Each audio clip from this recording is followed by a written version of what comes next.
Hello and welcome back to the ROI channel, the channel that's obsessed with the art and science of return on investment. Disclaimer, guys, anything said in today's discussion is purely opinion only, with two guys talking about the world. Nothing is to be considered financial advice. It's up to you to do your own due diligence. Please read the disclaimer that will be in the accompanying description. Sponsor update. This podcast is sponsored by the Options Mavericks. It's a publication that I put out with weekly income trades. It's a portion of my portfolio that I have designed for weekly income, and you can check that out for free in the description. Also, if you enjoy the publication, if you enjoy the YouTube content, please do like and subscribe. It helps greatly with the algorithms. Now, guys, it's not every day that the number one performing fund manager gives you a tutorial, a masterclass via Twitter DMs on the perils of using book value in E&P companies. But it happened to me. It happened to me this week. And so it was a great opportunity for me to reach out to a returning guest, Mr. Josh Young of Bison Interests. And today we are going to talk about macro, meso, and micro with regards to the energy space in the economy. And Josh is going to talk about how he looks at these types of companies and the valuation metrics he prefers to use. So I'm super excited. I hope you are too. Stick around. We're all going to learn a lot. I would love to introduce my good friend, Josh Young. How are you doing, sir? I'm doing well. Thanks for having me.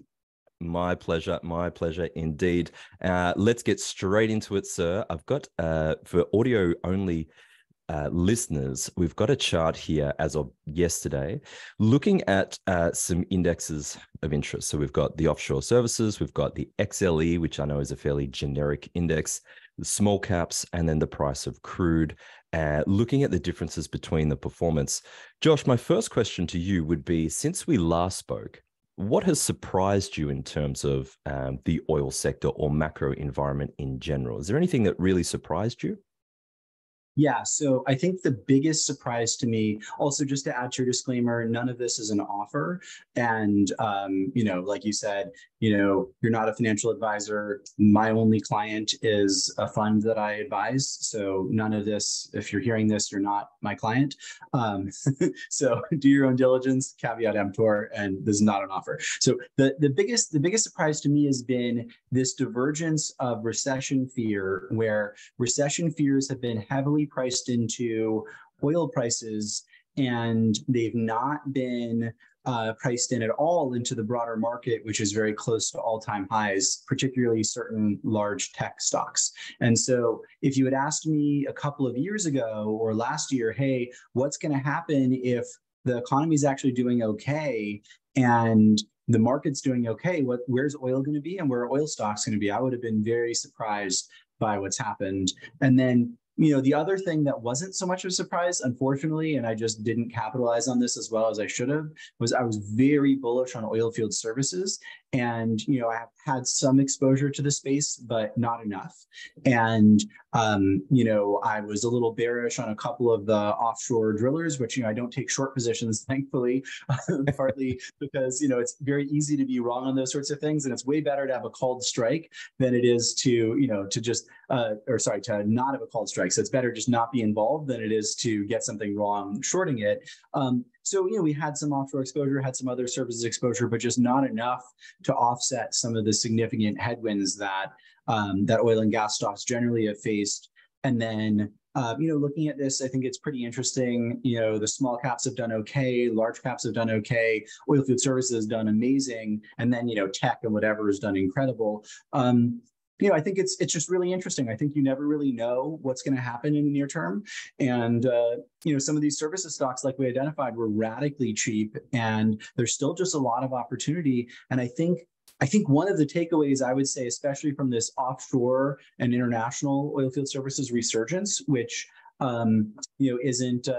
wasn't expected and has really significantly outperformed. The biggest takeaway for me from that, and the big surprise is, and the big lesson is that you don't really know where it's going to come from. And so just because people hate something right now doesn't mean that's not going to be the best performing thing or the thing that drives significant surprising returns going forward, let's say a year from now. Yeah, I think the S&P or NASDAQ melt up certainly surprised all of us. It killed my put spreads, that's for sure. Moving into, I guess, a little bit of the macro for audio listeners only, I'm going to be referencing a lot of Josh's work via graphics here because it's just amazing. I think it really encapsulates some interesting content. When we, as of today, when we're talking about some things that have happened, like OPEC cuts, Russian crude may eventually finally be taken out of the supply context. I was expecting that to happen earlier, and it just seems to find its way magically onto the market. The SPR release seems to have been taken into account by the market now. Shale growth disappointing, rig count down, the DUCs, as I understand it, are all but complete. This is referencing your work from earlier in the year, saying that you were looking at an estimated deficit at the end of 2023, some around, what is that, 2.6 million barrels. Are you still thinking that that's on track, or have you changed your estimates in the face of different information since you posted this graphic? Yeah, I think actually, looking at this for the second half, this looks pretty correct. The Russian cuts, whether they're voluntary or involuntary, depending on who you ask, Russian exports are down by about that sort of 500,000 barrels a day finally. That didn't happen in the first half. It's happening now. Chinese demand has rebounded substantially. Similar idea, right? Is Chinese demand up by 2 million barrels a day or 3 million barrels a day or 1.5 million? No one really knows. There's a lot of debate over it, but the direction is that it's up a lot, and that people who claimed that China wouldn't reopen were just totally wrong. And people who claimed that China was at peak demand last year were also totally wrong. And so I think it's helpful to sort of baseline in terms of where expectations were and where we are right now. And right now, we're sort of running around this deficit, maybe a little below, just because I think demand globally is a little weaker. This rest of world demand growth, it's been better, I think, in India than expected, but like Europe has been really disappointing. And then also there have been some airline capacity constraints that have cut into jet fuel demand relative to where we would be otherwise. You see that with ticket prices, where they're just astronomically high and planes are full. Historically, airlines would just bring on more planes, but they don't exist, and then there aren't enough pilots. And so we're sort of, it's not economic, right? It's not like, oh, there's not demand for more flights. There's definitely more demand. We're still in this post-COVID reopening sort of capacity constrained environment, at least for that aspect of demand. And it's very important because 1 barrel essentially of jet fuel is not the same as 1 barrel of oil. It's a much more significant energy intensity. And so you end up dragging a lot of demand with airline travel. And then you also have associated sort of auxiliary demand or tack on demand, where people get to and from the airport, they go do other stuff that's oil intensive too. So that's been, I think, one of the biggest misses, along with Europe. Just the economy there, particularly in Germany, has been abysmal. And so those would be sort of the two areas that we got, I think, or that were wrong on these sort of consensus estimates that we were showing in this chart. Yeah, and I think that we're all still limping, if you like, from COVID in terms of that carrier capacity. Is that seen, in your mind at least, as lost demand or deferred demand that will pick up into the future once we eventually solve for more carriers and more pilots and the things that you mentioned? I don't know. Honestly, I don't know. I don't think anyone really knows. And I think there was some revenge travel, and I don't think so. Honestly, I think probably that's just lost demand. But then there's a reality, which is that there's an increased tendency to engage in some of these activities go forward. So maybe it's a catch up, or maybe just more appropriately, it's thought of as growth in demand going forward. And so I think the way we'll see that represented, you can sort of categorize it either way. But I think the demand picture, the desire to consume oil products is really high. And so maybe you categorize it one way, maybe you categorize it a different way, but I think either way, you sort of end up with more demand over time, which is what we're projecting. And there's a fun IEA chart. I think I tweeted this out, showing the corrections in the IEA. And every year they underestimate, almost every year, right? There are a few months where they've overestimated, but they almost always underestimate demand. So, again, is that due to incompetence or malice? They say you should never attribute malice when incompetence would suffice, yeah. But if you're wrong 8 years in a row, maybe it's not accidental. It's yeah. You have to at least give the thought some give the idea some thought. That's why I joke on Twitter. I say, okay, it's time for the annual uptick in terms of demand revision from the IEA. But anyway, moving into more meso, focusing on the sector and a sector that I know you're very involved in. There's been an uptick in M&A activity in the oil and gas space, particularly around the Permian. I've been reading your articles, trying to wrap my head around relative valuations in terms of dollars paid per barrel of oil equivalent a day. And I'd love to talk to you around that. I'd like to talk about power generation. Seems to be the in thing with a few companies trying to improve their ability to have on-site power generation. If we walk through this chart, again, referencing a chart from Bison's work on Substack, we look at the large caps, the small to mid caps, onshore drillers, offshore drillers, and their relative multiples on an EV to EBITDA basis. Do you still see the most value at the moment in these small caps? Where are you looking at now in terms of the sector? Yeah, I think this is sort of directionally correct. I think things are a little more expensive than they were at the point where we put this out. That was in April. Oil and gas prices are down a little and stocks, some of them are up a little. That was a pretty low point for the sector, I think, when we put this out. But I think one of my big takeaways from this is that there is significant value dispersion. And I don't think I do a good enough job explaining this. And again, this isn't an offer for Bison. This is more, I think, a way to think about things that I share as well as others share, as well as the opportunities in the space. There are producers trading at 6 times EBITDA, and there are producers trading at 1 times EBITDA. And it depends on their geography, and it depends on their production mix and various other things. And frankly, there are actually a few. There's one that just got spun out that's at like 15 times run rate EBITDA, 12 times forward, 7 times their 2025 numbers. So, really there's wide valuation dispersion. It doesn't mean that the cheapest ones will do the best. And it doesn't mean that the most expensive ones will do the worst.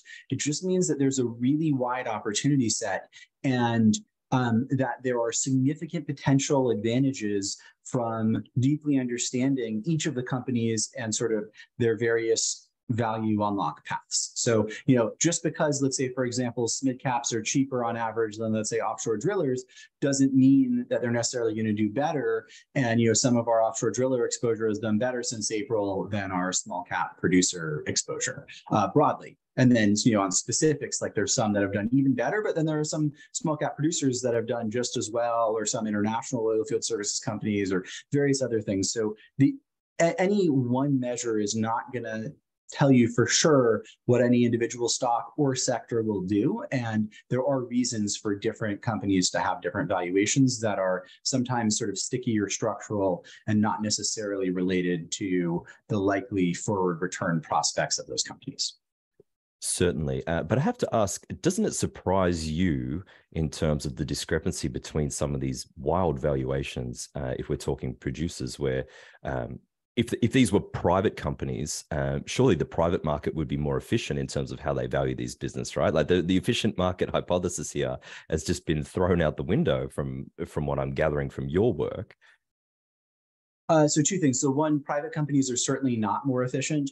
The private market is wildly inefficient. Allocators that allocate to it do so even though there are enormous multivariate fees or sort of multi-level fees that are charged to them by private equity funds. There's all the discrepancies and dislocations that you see in the public market, you see in the private market, but more exacerbated. The thing that's interesting, I think, that you're referencing that I've talked about is the difference in private market transaction values versus public company market values. Because where the private dislocations sort of get fixed essentially is through transactions where you can have a really hot private company at X valuation, but they participate essentially in the same transaction market as a really unsexy private company, and so they both go to market. And if you're right on your assessment of asset values, you can sort of do much better on the unsexy one than the sexy one. Again, it's all about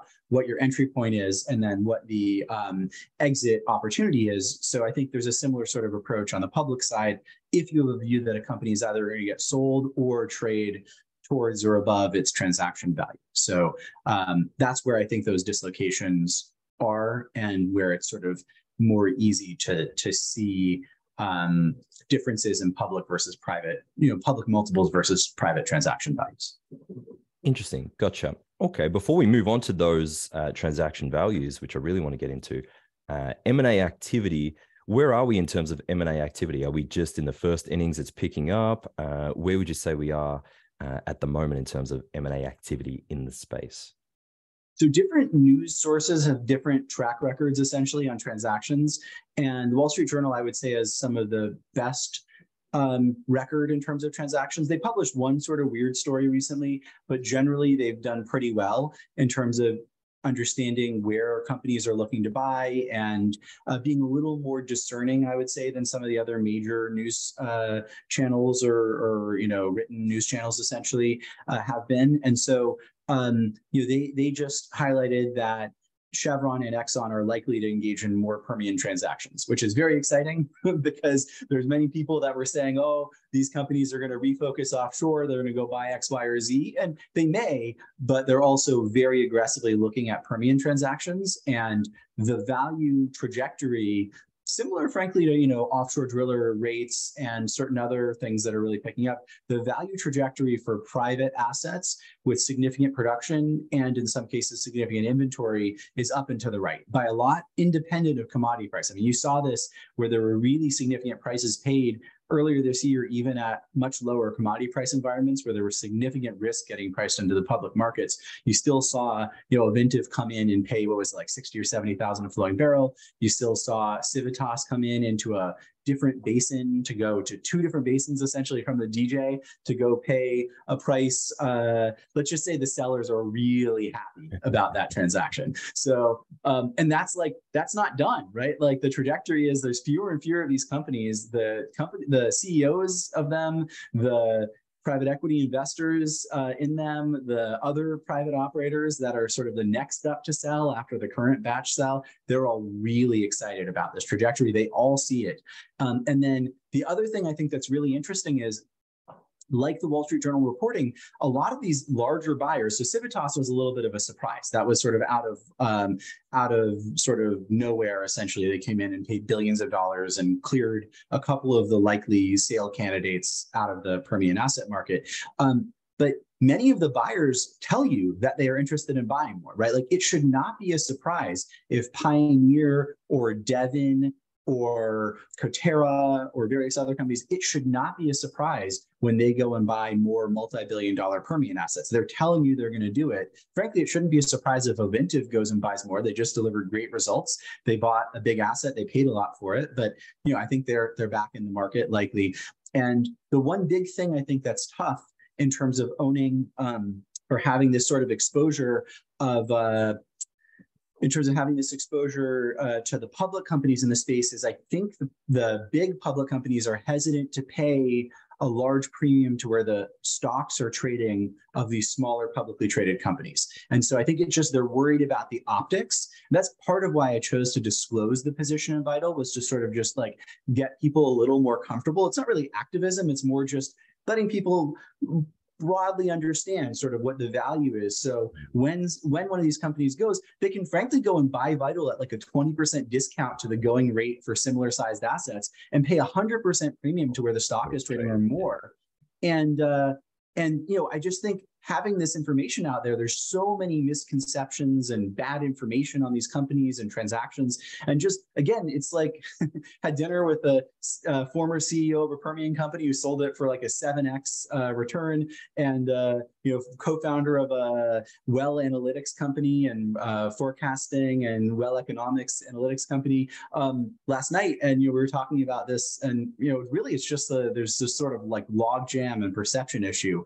And so I think it's a matter of time, and I think it's really exciting with these companies telling you they're going to do it, and then you can see the potential sellers, and you can look at the math that the public companies are telling you that they're doing, right? They tell you the locations, they tell you the economics, they tell you the production value, and it's like, oh, okay, well, I can do math on those specific metrics, right? They're telling me what they're going to pay and why they're going to pay it and what they're valuing, and and that you can see the trajectory of each of those things up and to the right. So they're rising on all of those metrics. And as the transactions are happening, buyers aren't leaving the market, they're buying and then buying more. And so again, like the intensity is increasing, the valuations are increasing, and already on recent valuations, there's significant upside potential relative to some of the companies that are trading where they're trading right now.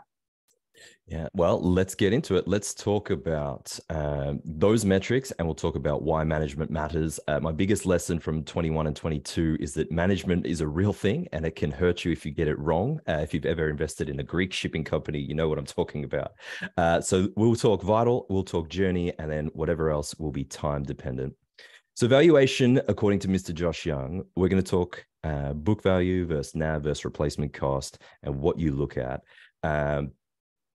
I just, kind of a left field question. Has anything changed in your approach in valuation since you launched Bison? Is there anything that, and there may not be, anything that's really stuck out since your time at Bison that you've changed? Yeah. So I care a lot more about more transparent path to revaluation. So we've owned companies that have been sort of more traditional value stocks, and we've owned ones that are sort of more on the run, likely to get bought or re-rate real fast. And one of the big lessons has been that just because something's cheap doesn't mean that will necessarily change. And, there's a lot of debate in the value investment community about that. And, Warren Buffett, for example, used to own sort of both, and then he sort of shifted towards a different path. Frankly, he sort of arguably left that space and got into the growth at a reasonable price universe.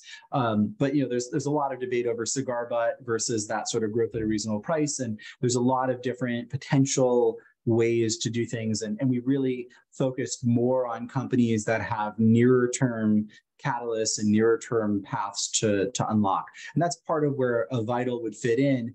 I remember joking with my former business partner and co-founder of Bison about when we were building our initial position in Vital back when it was called Laredo. And the joke was just, this is something we would have never bought in 2015 or 2016. Never, and partly the valuation was way too high back then. This was, in current terms, like pre-split, it was a $300 or $400 stock. So, way higher with like way less production, way fewer assets, with an older team. Like they've done a refresh of the team and an operational approach, but it also just wasn't the sort of profile. And what we learned was getting into companies like this, which have a lot of upside, really cheap on valuation metrics, but also they're just down the middle, right? Like it should not be a surprise. Again, I can't guarantee this, but it should not be a surprise if Vital is bought next week for $100 a share. Like this is not, it's not a number out of nowhere. It would be a discount to recent transactions within several miles of their assets by companies that have disclosed that they are interested in buying assets like Vital. And we did the math, and if Vital sells for $110 a share, the CEO makes about $20 to $22 million in cash comp through whatever. So that's a fair let's say incentive. 21 million reasons for him to say yes to an offer. And we've talked to him and the CFO and so on, and they're not they're not averse. And everyone says that, but I don't know. That's a lot of money for him. He makes a few $1 million a year, but in cash comp, and that's a huge step up. Certainly a consideration. Yeah, I think it's important, but yeah, I think that's the biggest thing. And then you always learn. I think if you are a good investor or want to be a good investor, you have to understand mistakes that you make, and everyone makes mistakes, and it's best to learn from other people's mistakes. And then second best, it's best to learn from your mistakes to not repeat them. And we made a number of mistakes, and it's really important, I think, to not repeat those. And I think like the Vital, again, sort of fits into that, where one of the best things that we've done is having multiple paths to exit. And so one of the things for Vital that they can do is last year, when commodity prices were a little higher, particularly on the natural gas and NGL side, they announced a buyback program. And they didn't really buy back much, and they've shifted their strategy now to acquiring other assets because there's such a steep discount on small assets and really high prices on large assets. So they're just going to go buy as many small assets as they can, get bigger, and either the stock will go up or they'll sell. But the nice thing is that they have a path they're open to significant shareholder returns, and they'll do it when the time is right. And then there's also, they're right down the middle for a number of different potential buyers of Permian assets. So there's sort of two really easy to see paths to win on this from an investment perspective. And then there's others, right? They may institute a dividend. They may end up just through acquisitions getting a really high multiple, because as you do good acquisitions and show improved capital efficiency, your stock can go up. So anyway, I like having multiple paths to an unlock. And I think that's something that over time has really sort of become clear in terms of importance. Like there's not really any one thing that's really going to knock this out. Like local gas prices have been terrible. Local oil prices were a little bad. Local NGL prices were terrible. And it's still, I mean, it didn't, like the stock went down and now it's on its way back up as those local prices are improving.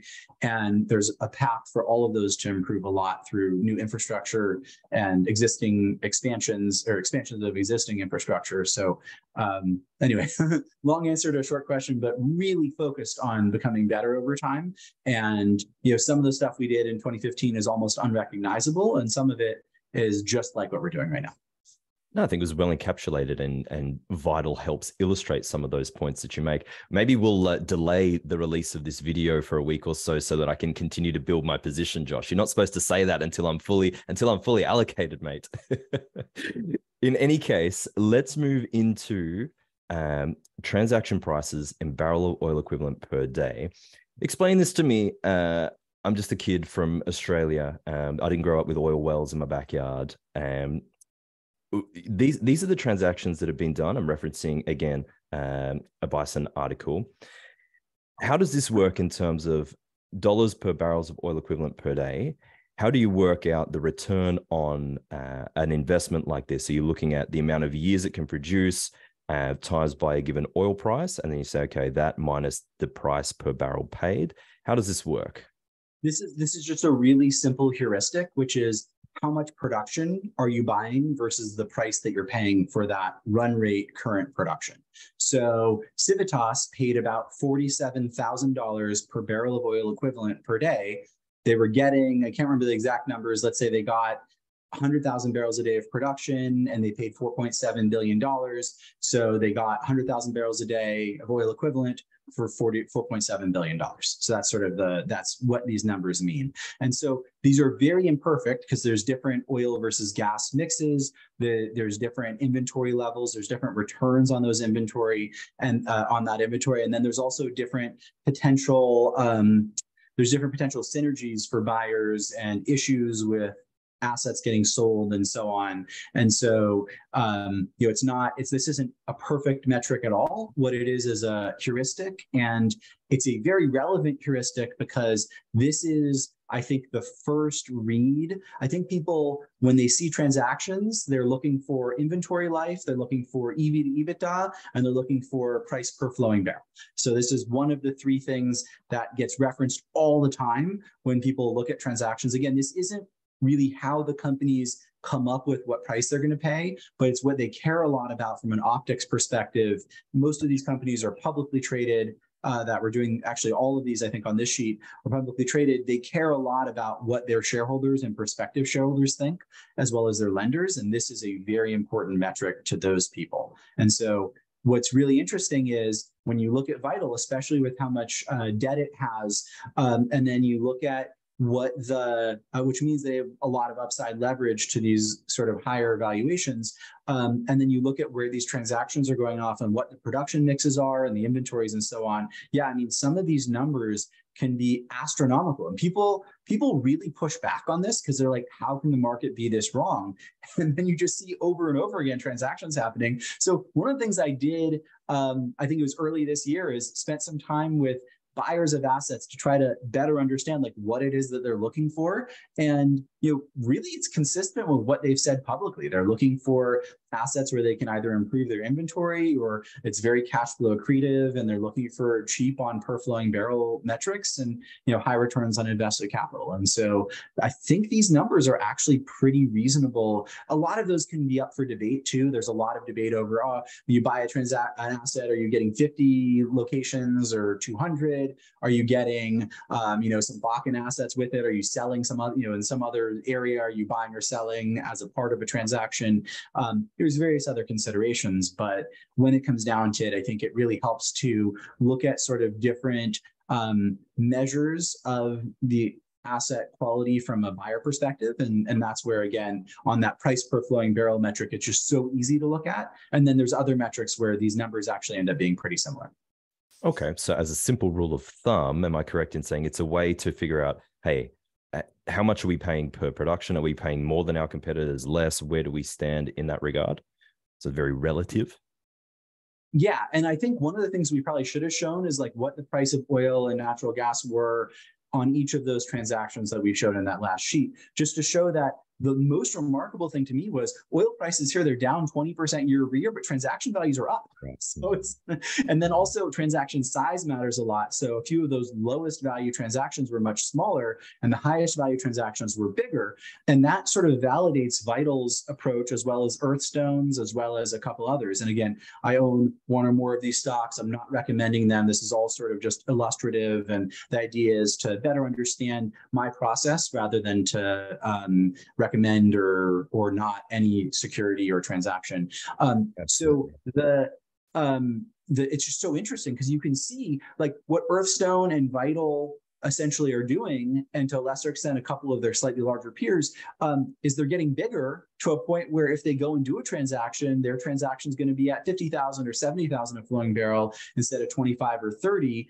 And again, part of the reason for that is if you're Civitas, for example, you go and pay 4.7 billion or whatever that number was. I don't remember it offhand, but somewhere in there, maybe it was a little, I think I remember it was a little higher. You're suddenly a big Permian player, right? You sort of accomplish your whole thing with one shot. And if you're Exxon, for example, you don't really want to go do a bunch. You should do a bunch of $500 million deals because they're cheaper, but you don't, right? What you do is one $5 billion deal. You're Chevron, you do was PDC 5 or 10 billion, right? You do a bigger thing. So, I think the strategy for these smaller guys, especially at their very low valuations, is to suck up additional assets. And again, sometimes the transactions look a little accretive, sometimes they look a little dilutive, but really what they're doing is sizing up and getting better, right? They're buying higher return inventory, they're increasing their inventory life, they're doing other strategic things that improve their likely transactability, right? So they improve what people would pay beyond just size, but bigger plus better qualities, higher oil mix, lower decline, or even a higher decline but more inventory. They're improving their salability. And I think the bet is that the market will price them up before companies come and buy them. And I think like part of the calculus on disclosing Vital, I think we disclosed it in January or February of this year. We just looked at it and figured, hey, this thing is probably going to 100 plus anyway.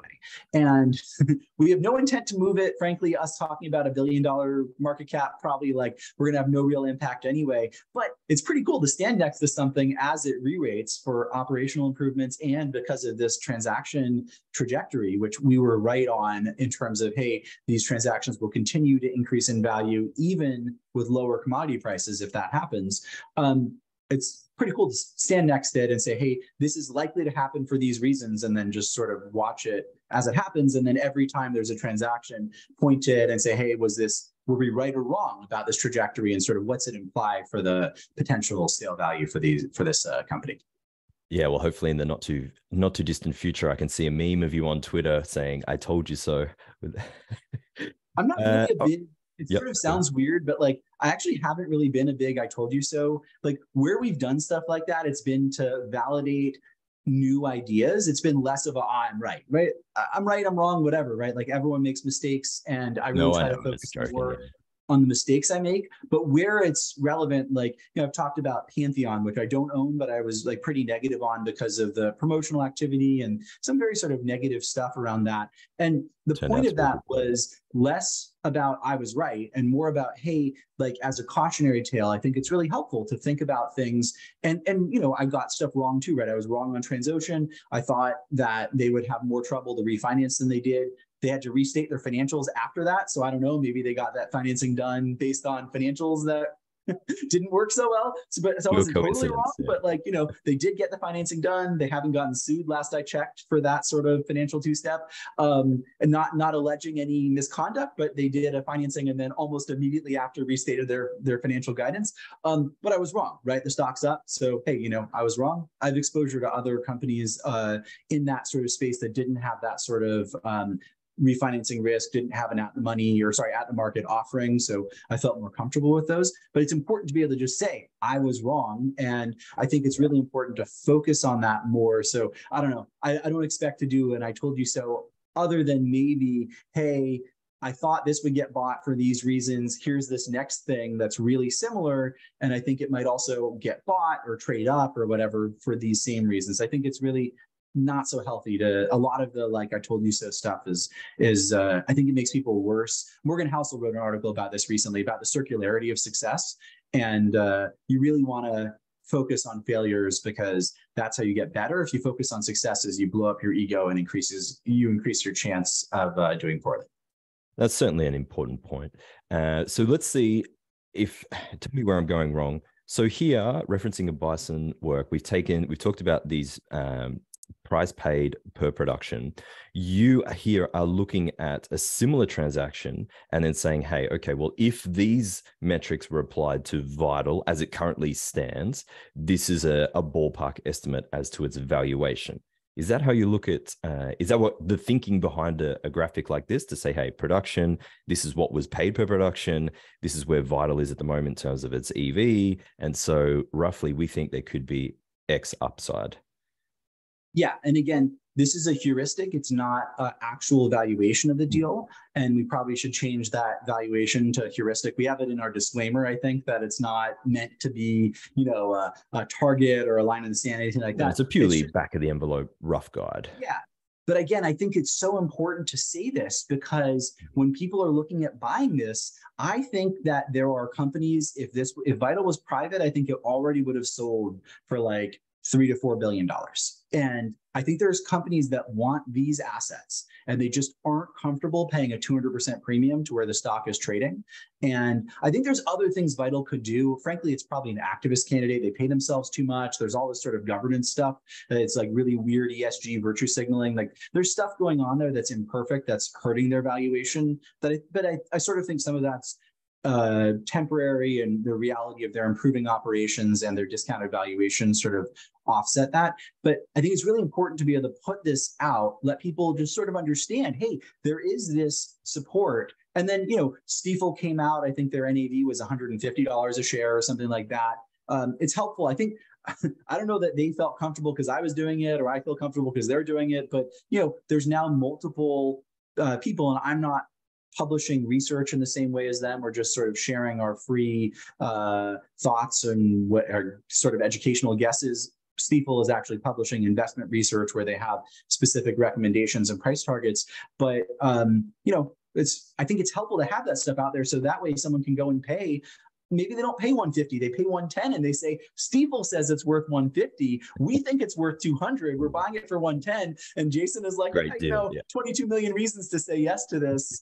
So anyway, that's sort of, I think, the right way to think about this. And again, heuristics, high level, lots of details, lots of complexity. And then the really funny thing is you have, I think one of my least favorite things are the sort of anonymous stock. Usually it's like stock promoters or people with some other sort of grift going on where they'll like point at stuff, this is wrong because of whatever. Right. So here I'm at dinner with, again, people that know this area. They know it better than me, right? They know it better than almost anyone because there's one guy in particular, he's become essentially independently wealthy through his direct activity of buying, developing, and selling assets in the Permian in pretty close proximity to where Vital is. And it's the only stock that he owns. I think it's the only oil stock. He might own some other stocks, but that's it. So it's like, okay, so here's the anonymous reply guy. Diversifications for idiots. Company and doing a pump and dump or whatever. And then here's the oil industry executive who's independently wealthy, has multiple, successes in private oil assets, and has sold and dealt with public companies as well in terms of selling his assets.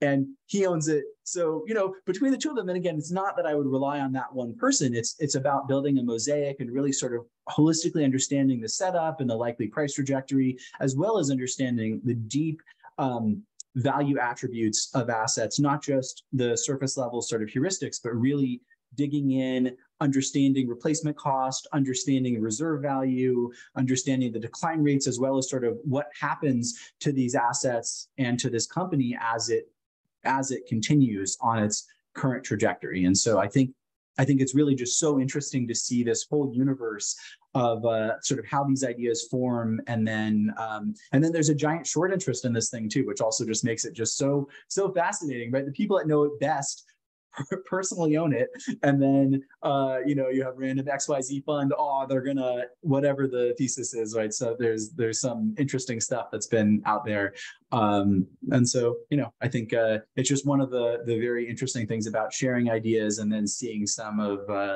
what happens.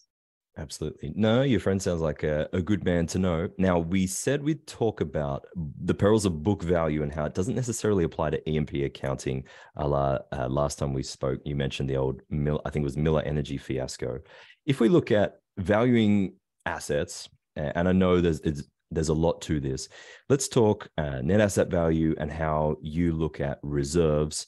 What kind of reserves do you use? I've got some metrics from the Vital presentation on the screen. Where do you start in terms of reserve valuation? Do you use PDP? Are you happy to use like a P2? Would you go all the way out and use P3?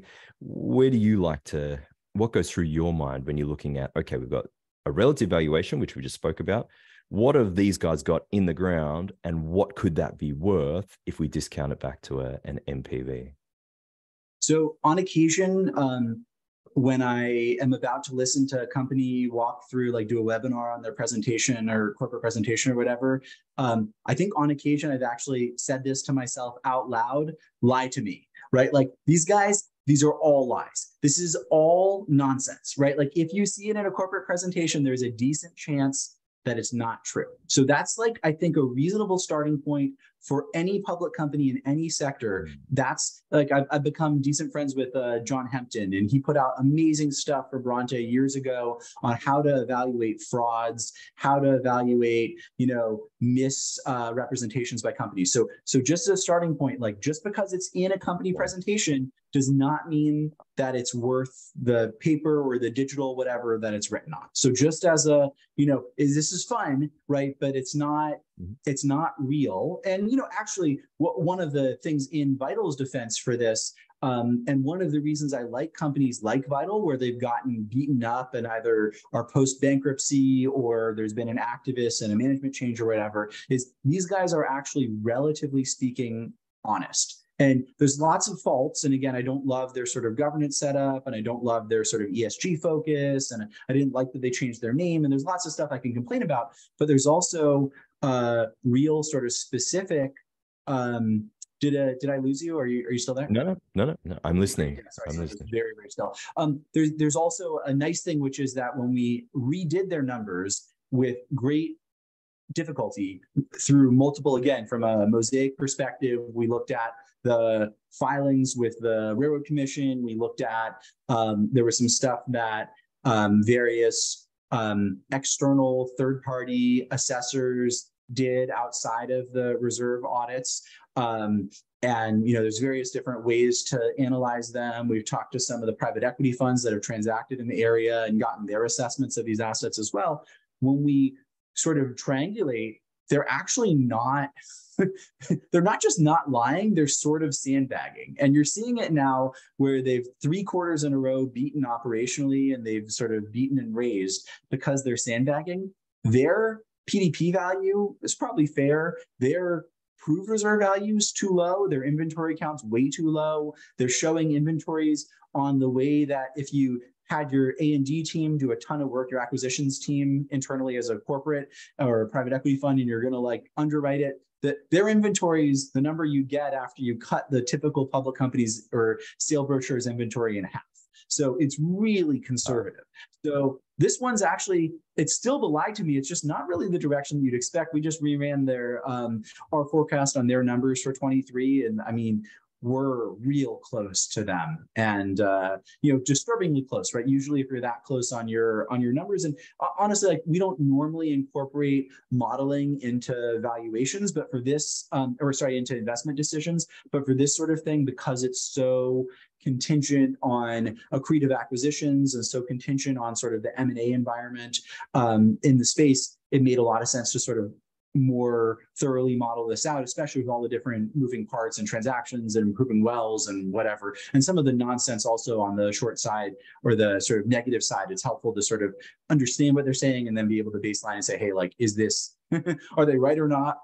If they're not right, where are they wrong exactly? And sort of like what's being misrepresented or incorrectly calculated or whatever. But anyway, we're real close on their numbers. They're pretty good numbers. One thing I would highlight is that this EBITDA shows assuming $2.50 natural gas, and the forward curve for natural gas, which everyone loves to look at forward curves and whatever. The forward curve for natural gas shows gas going to 4 over the next 18 months. And then NGL prices, there's not a great forward curve, but at least some of the NGLs that Vital is producing are more tied to natural gas than they are to oil. So their production realized price, I think they might actually be a little low on that sensitivity on gas looking at 23 and then going out. And then also there's sort of been this like love-hate thing going on, or sort of like, way too much capacity at Waha and then way too little, which is like where they sell their natural gas. Similar issues on the NGLs.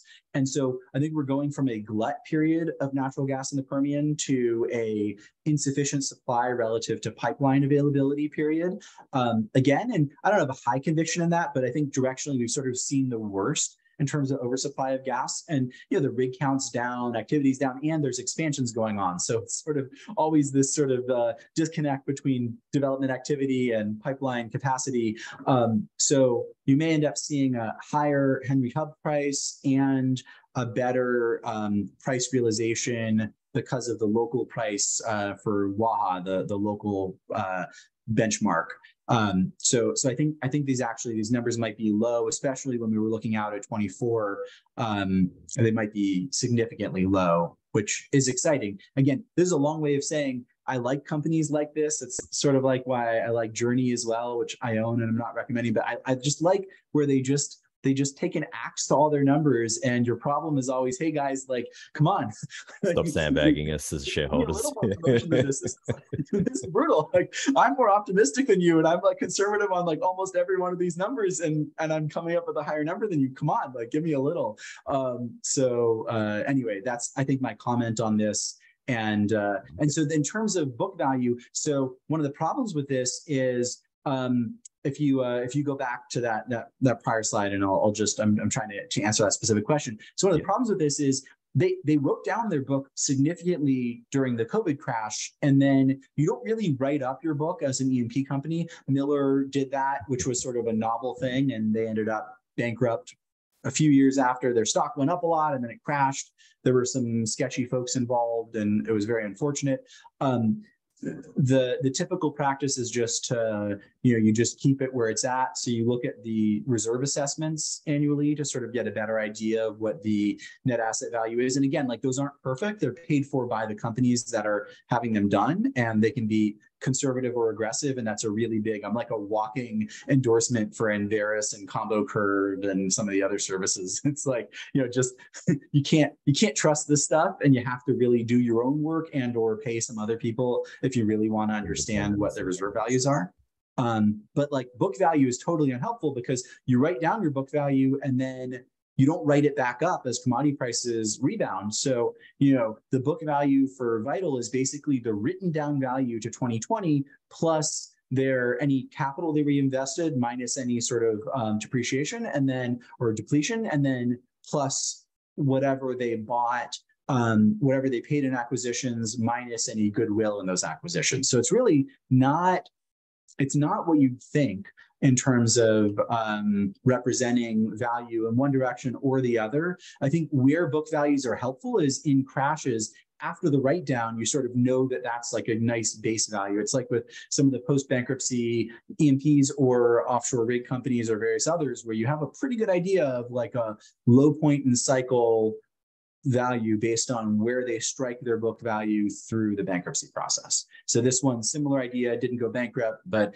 new team, so they were really open to kitchen sinking their reserves. And then, in 2020, they just had a huge incentive to just write everything down as much as they could, and I think that was a pretty good indication of where the reserves were at. Okay, interesting. And then obviously the reserve values are going to fluctuate with the commodity prices in this case, because that's what you're measuring. And if you've written down something 2-3 years ago, I mean, it may, or in this case, it definitely was in a completely different commodity price scenario.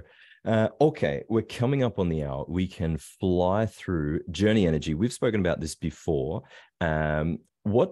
What's news in terms of Journey Energy? I'm looking at this slide and I'm thinking, wow, like what is happening? We're looking at a slide from the recent corporate presentation. What are your thoughts on Journey thus far? And then we'll delve into a few specifics before we wrap up. Yeah, so again, I own it, not recommending it. I think the biggest thing, again, this is a comment on their representations versus like a reasonable assessment of asset value. That net asset value that they're showing for their power is based on 2024 forward power prices for Alberta, but they're not going to sell at the forward price. The plan is to sell their power intermittently. So there's a bunch of solar projects coming on and wind projects that are on in Alberta, such that there are a few hours a day where typically the power price is really low. And then there are other hours in the day where power prices are really high. And Journey has spent the money up front to put in the chips and the other equipment to be able to, that was sort of their big update on their southern power plant. And then I think in the northern one, they already sort of were buying newer stuff that can do this. They set it up to be intermittent. So they're going to sell power, let's say 12 hours a day instead of 24 hours a day, but they're going to sell it for, let's say, 3 or 4 times the average price, likely. And again, who knows exactly what that will look like. And, there's weeks or even, months where solar does a lot better than people expect. And there's most of the time where it does a lot worse, similar with wind. And, especially Alberta, like I don't really understand. Nice sunny Alberta. Yeah. The policies at the national level and the provincial level are just abysmal. Like, what are they thinking putting that there, right? Like put your solar power in West Texas. Don't put it in, in Alberta where there's, I love the like pictures of the solar panels come like 3 feet covered in snow, which is the situation for a decent part of the winter. And then there's other issues. This isn't, they're sandbagging this heavily. So my estimate, we put out something recently, we figure based on a recent transaction, their power gen, once they turn on their 2 big projects, their power gen should be worth close to their power gen should be worth close to 200 million Canadian. And so that ends up putting them at a value that's really, really, their valuation is really low relative to their asset value, excluding if you net out that 200 million for the power gen, you end up at roughly 3 times or less EBITDA for assets that are ultra low decline. And so the right comp for that would be like a Cardinal or maybe a Pine Cliff, where those stocks trade at the equivalent of, let's say, roughly 5 times EBITDA. And so with the debt and stuff that Journey has, you're looking at roughly a $10 or $12 value today if you roll forward the power gen a little. So you're talking the power generation aspect of the business as a standalone valuation? No, I'm saying if you took 200 million for the power gen, which is roughly what we think the transaction value is, once it turns on, it is running. So let's say early 24. So in early 24, but using current valuations for Cardinal and Pinecliff. And again, they're not perfect, and there's nothing wrong with those companies. They're great companies run by great people, whatever. But they're at about, especially Cardinal, there was just this great note that just came out. I think it was from Scotia. I'm trying to remember exactly who it was from. Whatever it is, someone sent it to me.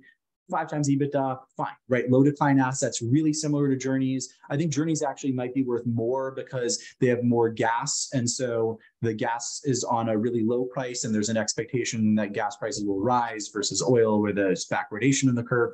But whatever, let's just say like for like, 5 times is the right number. That would imply roughly a $12 or so share price for Journey's value versus these comps in the market today, just subject to the power gen turning on around the cost they're representing and getting economics that are actually worse than I'm underwriting to. So, but getting sort of a similar transaction value to this recent transaction that we analyzed. Oh, okay. So it does seem that net asset value accretion could be understated, which you mentioned. If we look at the reserves, and we've just spoken about the perils of taking company reserves at face value, but I'm referencing a chart here from Bison looking at the 1p and the 2p reserves per share.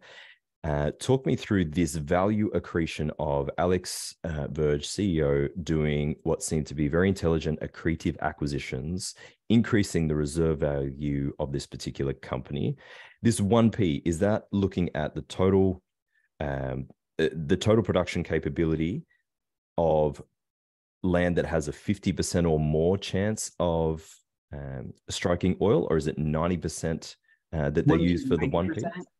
1P is 90%, and the vast majority of their 1P is producing. So if you look at their producing value, and they show a producing proved and probable, which is basically like a 50% chance. So you're just as likely to have more or less, but just on producing. So I really like that P plus P producing metric. It's sort of a reasonable way to think about it. So that way you're not weighting it to one side or the other of the production value. Their proved and probable producing is actually very close to their 2P value, because similar to Vital, they grossly underbook their reserves. So I think this is a good way to look at this. I think it's pretty reasonable. There's a lot of, like you pointed out earlier, a lot of volatility in the value that's driven by commodity price, as well as driven by sort of operational success. And I think one of the big changes here is that Journey has actually spent less money than they were planning on, because commodity prices have been lower. And so similar to what you showed in that slide, there's going to be some debt pay down. I would actually expect their production to fall a little, because they're spending so little money this year, and most of what they're spending, I think, is going to be in Q4. So my expectation is that production falls a little. I don't know if the market will hate it or like it or whatever. I mean, there are wildfires or other reasons for production to be down a little, but my expectation is production's down a little, and so that might mean that reserve value doesn't rise by quite as much as we're looking at. But the reality is that most of this reserve value is in their low decline production. And so as they go and drill in Q4, maybe they make up for most of their lost reserve value from not drilling in the first half of the year. And holistically, I don't mind them prioritizing the power gen capex, just because the return on investment is huge, and then the multiple expansion on power gen cash flow is enormous. And so, have at it. Maybe they should just be taking all their cash flow and doing that. Maybe they shouldn't even be paying down debt. They should just build more power gen. I don't know, but I don't mind it. So I would expect some production decline, some degradation in reserve value to some limited extent, and then just a huge uplift in cash flow and asset value from the power gen build out in 23. I think 24 is going to be different, because they'll have their power gen on, they'll be working on the next projects, but they'll be more in sort of like planning and acquisition of sort of the base set of equipment and facilities stage. And so they'll have more. Right now, they're spending capital to actually finish stuff and bring it online. They'll be spending, I think, less money on power gen in 24 and more on development. So they might actually show, let's say they exit at 12,000 or 12,500 BOEs a day. Maybe they exit 24 at 14,000 or 15,000 by not even spending as much money as they spent this year, but just by allocating that money to upstream instead of power gen. And it sounds very complicated, right? It's like, how are they spending their money and what's happening? There's all these moving parts, but it's really simple. They can drill wells or not. They have all this land held by production, so they can drill it whenever they want.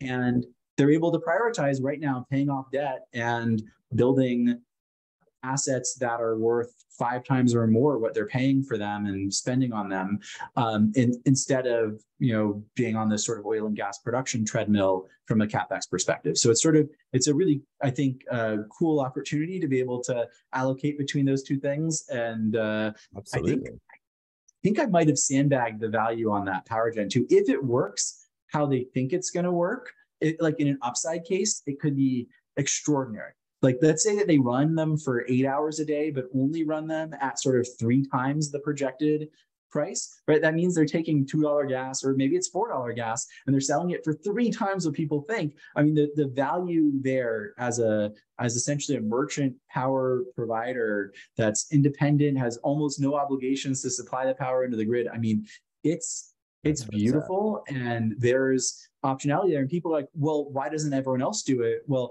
it's a very, very regulated environment. It's terrible, right? Like, they hit their heads against the wall. They spend lots of money on consultants and have tons of people that are just focused on this. So it's a really tough business, and they're finding actually there's a lot of people that are giving up because it's so hard. And so it's like the two mice. Music to shareholders' ears. I mean, creating a moat essentially around the competition. Yeah. Sort of, I don't know. It's like the catch me if you can thing, right? They say like two mice are dropped into 2 vats of milk, and one of them swims for a while and then gives up, and the other one just keeps swimming and turns it into cream and then butter and then climbs out. Alex Verge is the guy that just keeps swimming. So they say, like, if you want something done, give it to someone who's busy, and he's I think the right guy for that. And again, that's where this sort of chart, I think there's some aspects of it where there's going to be some timing mismatch, similar to what we showed on the NAV for power gen, where my expectation is the NAV rises enormously in 2024 when all the power gen is sort of fully on and has sort of been tested, and then is basically effectively flat for another couple of years, and then they bring on another, let's say 30 or whatever it is that they get to build on the next one. So it's very uneven. Similar on this, I would expect lower production this year, way higher production next year, just within sort of their organic stuff. And I think it's sort of a weird thing to have to explain, but it's also, I think, very exciting to have a company that has this opportunity to allocate capital. Oilfield services expenses, the costs were really high onshore in Canada in the first half of the year, and they've come down a lot now. So it's pretty interesting to be able to spend the money on the power gen, to prioritize it, and then miss the high cost service environment, and then be able to, now allocate capital in the second half when costs are lower. And then just also having this opportunity to do more than one thing with money, or more than 2 things with money. I think it really helps in terms of optimizing return on invested capital, which is ultimately, an asset intensive business like this. It's really about, like, how do you maximize your dollars of cash flow to be able to generate the most asset value, and ultimately either the highest sale value or the most sort of cash that gets generated in return to shareholders. Absolutely. That's where management really does matter. And I think it's just an intelligent capital allocation. I mean, why do you want to sell more of something that you own at lower prices when you've got the opportunity to value add? And then when prices rise, then you can start to increase. Now, lastly, just want to talk about management, and you mentioned Alex's name. So I have a graphic showing the percentage ownership. This is what you want to see from my perspective in terms of skin in the game, owning almost 7% of the company. Talk to me, final comments on Alex as the CEO and what he's been able to achieve so far with this company. How do you value, or how do you evaluate management? Because it's a real thing. And as I mentioned, I've been stung by it in the past. Something looks amazing just quantitatively, and then management just does not deliver. What is it about Alex that you like the most, would you say? I think it's that comment about the drop him in a thing of milk and he'll just keep swimming.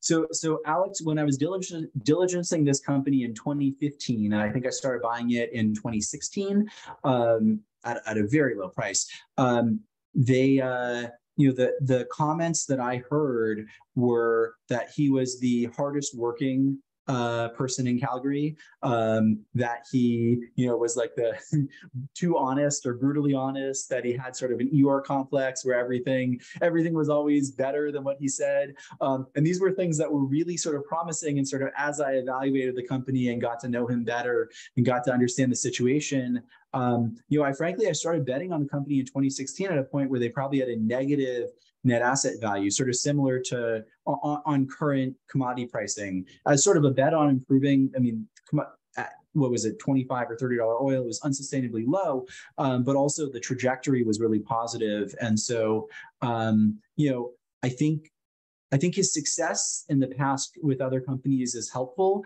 but sometimes people are successful and then they're very unsuccessful in their next endeavors.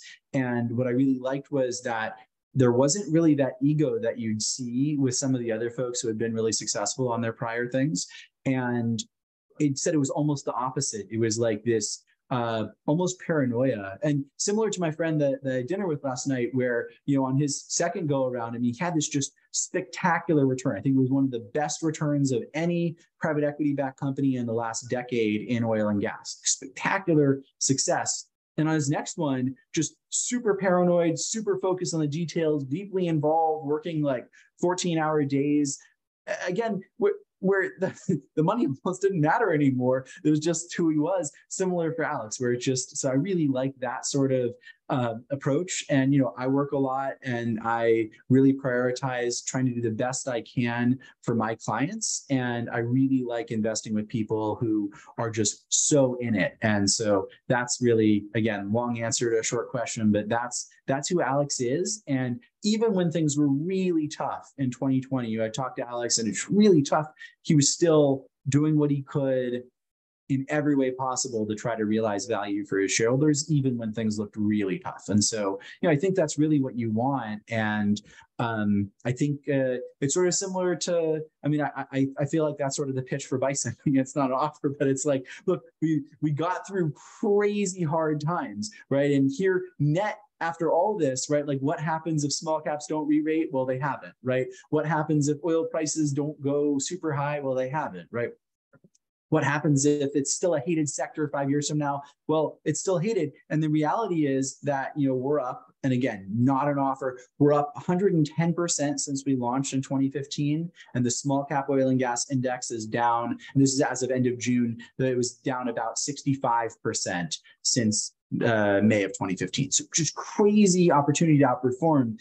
Journey is similar. And again, not the same business, but similar sort of idea where you have people who are in there who are just buying stuff for cheap, selling stuff for expensive, allocating capital to where maybe it's difficult, but where the incremental return on that capital is going to be super high versus their peers. And it's not just talent, it's also willingness and dedication to do what it takes to get a higher return on that capital. And I think I just can't overstate that. It just matters so much to invest with people like that. And Journey, you know, again, like you're going to see, I think, as they turn on this power gen, I mean, they're going to make tens of millions of dollars a year or more. And again, we'll see exactly how much that ends up being, but a lot relative to investing tens of millions of dollars in it. I mean, they could get, it's infrastructure that could be good for 20 years that in theory they could get payback on in a year or 6 months or 18 months. I mean, it's extraordinary.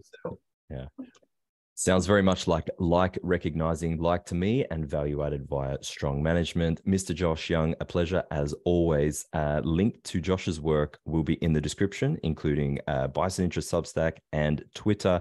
Josh, before we wrap it up, any last words before I let you go for the weekend? Yeah, so just on the Substack thing, so we for compliance we set up the Substack. So we put white papers on our website, bisoninterest.com, and sort of general thoughts. I was writing stuff for Seeking Alpha just for fun and to get feedback. So we started putting those things on Substack too. It's the idea there is it's just stuff that we want to put out without any sort of solicitation or whatever.